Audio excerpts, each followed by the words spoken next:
Να μπορούμε να κάνουμε σήμερα, έχει καιρό να κάνουμε ένα βίντεο. Ποιος χτύπα τα κουδούνια? Έρχομαι ρε, έρχομαι ρε, πλάσε ρε. Πώς είναι ώρα? Πού είσαι ρε Τζιμί μου? Μέσα, έλα μέσα. Έβαλα challenge για λόγους σου ρε. Έχει challenge. Ναι ρε φίλε, άρεσε μου τόσο πολλά η δουλειά που κάνει με το αυτοκίνητο μου. Τώρα όλο κομπάρα μπορεί να καθαρίσει την πίκλα μου καναπές σου, η πίκλα μου. Η μπίκλα σου. Η πίκλα μου, ναι. Ου, κάμνω ότι με μαχώνεσαι λοιπόν. Τούτη θα μένει η πίκλα σου. Ναι όλα. Ίσως η πίκλα. Α, δούμε, μπορούμε να βγάλουμε τον καναπέ. Ξέρω, μπορούμε. Πείτε στο γιογόλι. Πίτα καλό. Ναι. Ω Παναγιά μου. Έλα κόσμε πίκλα. Άρα, πολλά ψάτον το πράγμα, να. Ναι, άμα σου λαλώ. Έλα ξανά.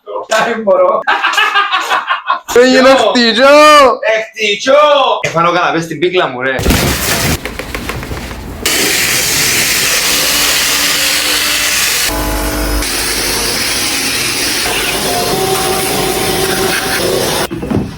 Μαρία μου, ρε παιδί.